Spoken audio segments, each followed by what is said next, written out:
나는 그날 법정 복도에서 시어머니를 마주쳤다. 그녀는 나를 위아래로 훑어보더니 입꼬리를 살짝 올리며 말했다. 지금이라도 무릎 꿇고 빌면 태준이 잘못은 있지만 용서해줄까 생각 중이야. 너 같은 여자가 우리 집안 감당할 리가 없었지?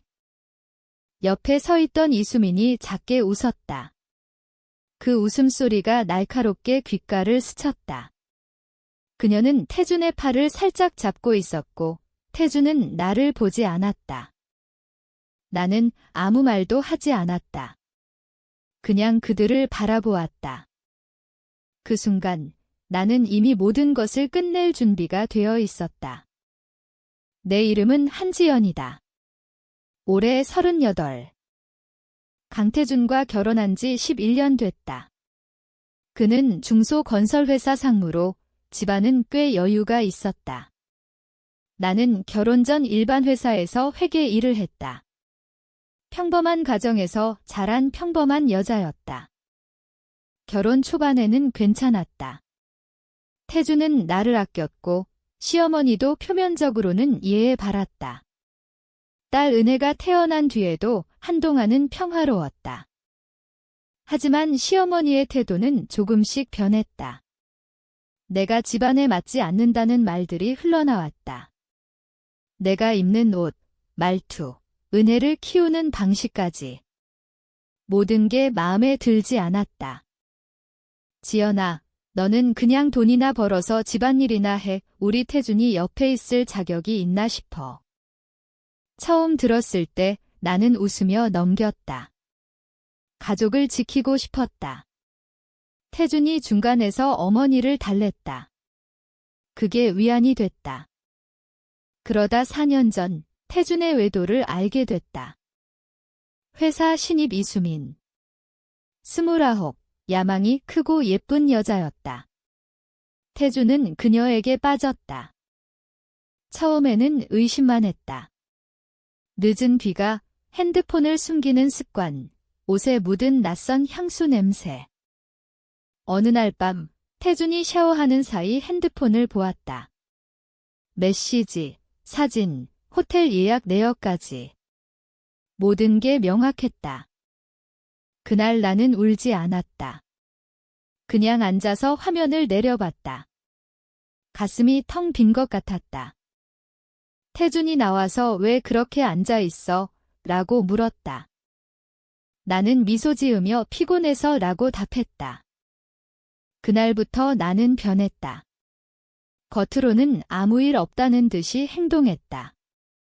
아침 밥을 차리고 은혜를 유치원에 데려다주고 시어머니께 인사드렸다. 하지만 안으로는 모든 것을 기록하기 시작했다. 태준이 늦게 들어올 때마다 시간을 적었다. 이수민과 관련된 회사 비용 처리 내역을 몰래 확인했다. 나는 예전에 회계 일을 했던 터라 회사 시스템에 접근하는 법을 알았다. 태준은 내가 그런 걸 알 리 없다고 생각했다. 그는 점점 대담해졌다. 회사 돈으로 이수민에게 선물을 사고 강남의 작은 아파트를 얻어줬다. 그 돈은 회사 공사 자재비에서 조금씩 빼돌린 것이었다. 나는 그것도 알았다. 증거를 모았다. USB에 파일을 복사하고 스크린샷을 찍고 은행 거래 내역을 출력했다. 그 과정에서 나는 여러 번 멈췄다. 이대로 참으면 안 될까? 은혜를 위해. 태준이 잘못을 뉘우치면? 하지만 시어머니의 말들이 떠올랐다. 이수민의 웃음이 떠올랐다. 태준이 나를 볼 때의 무관심한 눈빛이 떠올랐다. 임랭은 아무것도 구하지 못한다는 걸 깨달았다. 그렇게 2년을 버텼다. 그 2년 동안 나는 사람을 잃어갔다. 거울을 볼 때마다 낯선 얼굴이 보였다. 2년 동안 나는 완벽한 아내로 살았다. 아침마다 태준의 셔츠를 다림질하고 좋아하는 반찬을 챙겼다. 시어머니가 집에 오시면 차를 끓여드리고 은혜를 데리고 인사드렸다.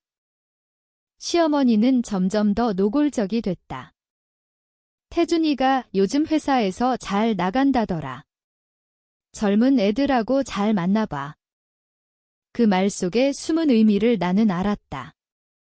이수민 때문이었다.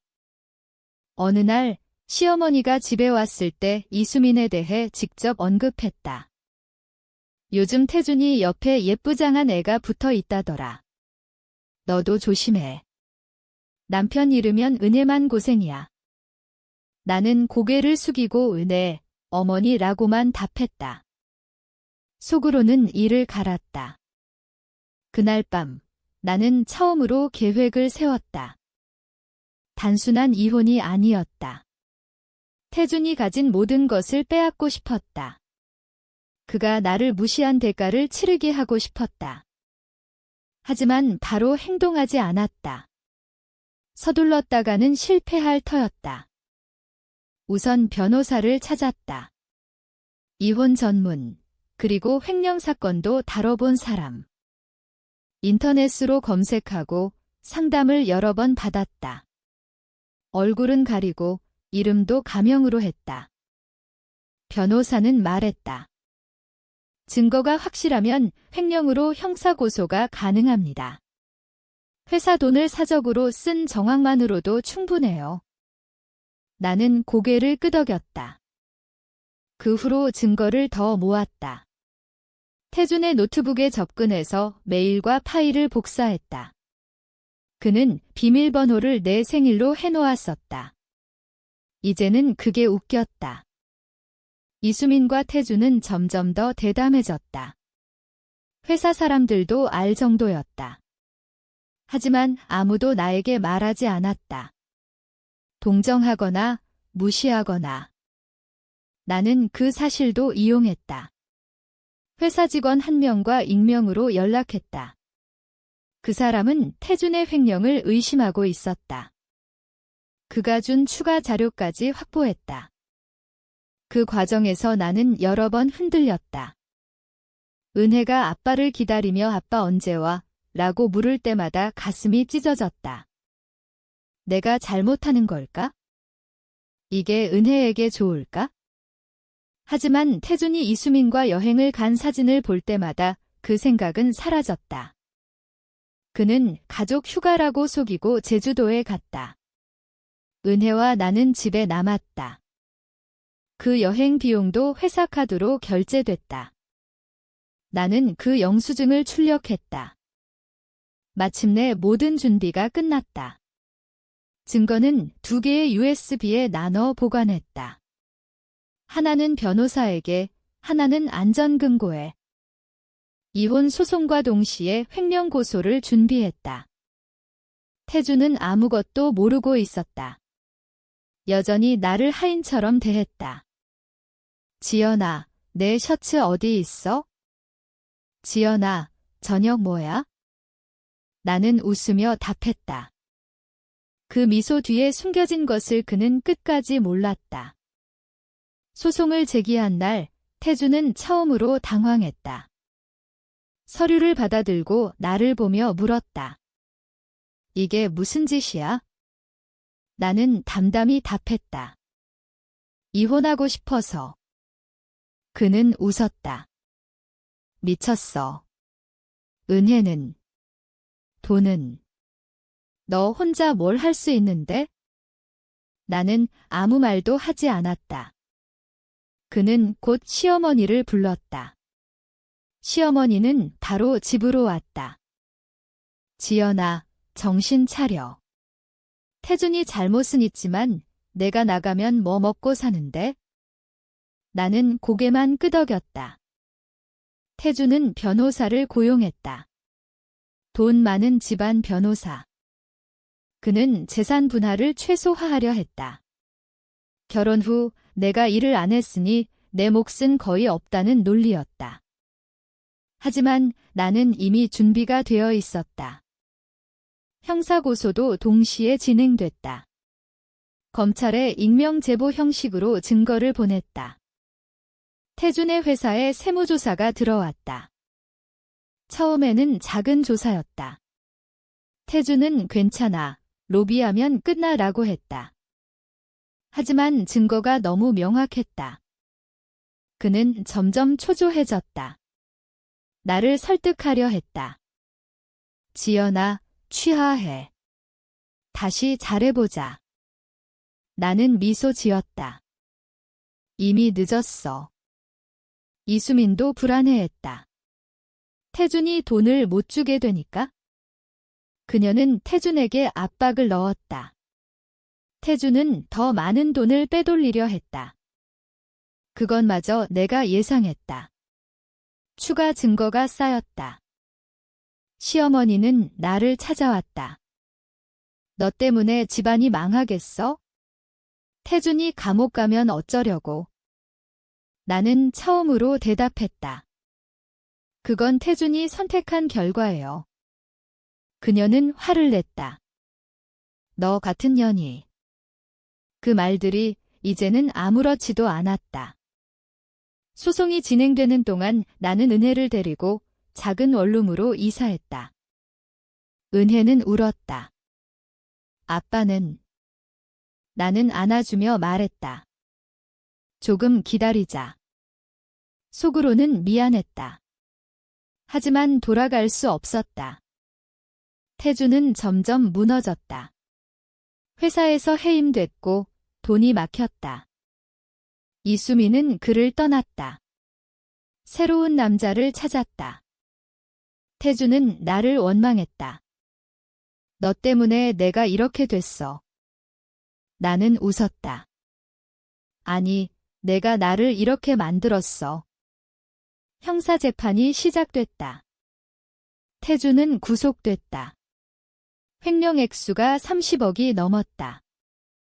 재판정에서 그는 나를 보았다. 처음으로 공포가 서린 눈빛이었다. 시어머니와 이수민도 나왔다. 이수민은 태준을 변호하기 위해 증인으로 섰다. 복도에서 그들이 나를 마주쳤다. 시어머니가 조롱했다. 너 때문에 태준이가 이렇게 됐어. 내가 이길 줄 알았어? 이수민이 웃었다. 언니, 이제 끝났네요. 나는 아무 말도 하지 않았다. 재판정 안에서 증거가 하나씩 제시됐다. 내가 모은 모든 자료, 직원의 증언, 은행 내역. 태준의 변호사는 변명했다. 개인적인 실수일 뿐입니다. 하지만 판사는 냉정했다. 나는 증인으로 나섰다. 검사가 물었다. 피고인이 회사 자금을 사적으로 사용한 사실을 언제 알았습니까? 나는 담담히 답했다. 4년 전부터 의심했고 2년 전부터 확신했습니다. 태준은 나를 노려보았다. 시어머니는 법정 뒤에서 한숨을 쉬었다. 이수민은 불안한 얼굴로 앉아 있었다. 변론이 끝나고 판사가 입을 열었다. 증거는 압도적이었다. 나는 그 순간을 기다렸다. 선고날. 법정은 조용했다. 태준은 피고인석에 앉아 있었다. 수척해졌다. 시어머니는 맨 앞줄에, 이수민은 조금 떨어져 앉아 있었다. 판사가 말했다. 피고인 강태준에 대해 횡령죄로. 잠시 멈춤. 그리고 3마디. 유죄입니다. 법정에 작은 소란이 일었다. 징역 4년, 벌금 20억. 태준은 고개를 떨궜다. 시어머니가 비명을 질렀다. 태준아. 이수민은 자리에서 일어나 밖으로 나갔다. 나는 아무 표정 없이 앉아 있었다. 이혼 재판도 동시에 끝났다. 재산 분할에서 내가 70%를 받았다. 태준의 잘못이 명확했기 때문이다. 법정을 나서며 시어머니가 나를 잡았다. 너 괴물이야? 나는 그녀를 보았다. 아니요, 어머니. 그건 태준이에요. 그녀는 말을 잃었다. 나는 은혜를 데리러 갔다. 은혜가 물었다. 이제 아빠 안 와? 나는 대답했다. 조금 기다리자. 하지만 속으로는 알았다. 다시는 안 올 거라는 걸? 지금 나는 작은 아파트에서 은혜와 산다. 태주는 감옥에 있다. 시어머니는 집을 팔고 지방으로 내려갔다. 이수미는 다른 남자와 결혼했다는 소문이 들린다. 나는 다시 일을 시작했다. 회계 사무소에 취직했다. 가끔 거울을 본다. 그 냉정한 눈빛이 여전하다. 복수는 끝났다. 하지만 가끔 생각한다. 내가 구한 게 정말 정의였을까? 아니면 나도 그냥 그들과 같아진 걸까? 은혜가 자라면서 아빠를 물을 때마다 가슴이 아프다. 나는 미소 짓는다. 그 미소가 진짜인지 가짜인지 나도 모른다. 이게 끝인가?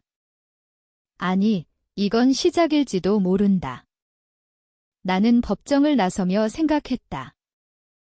복수는 달콤한가? 아니.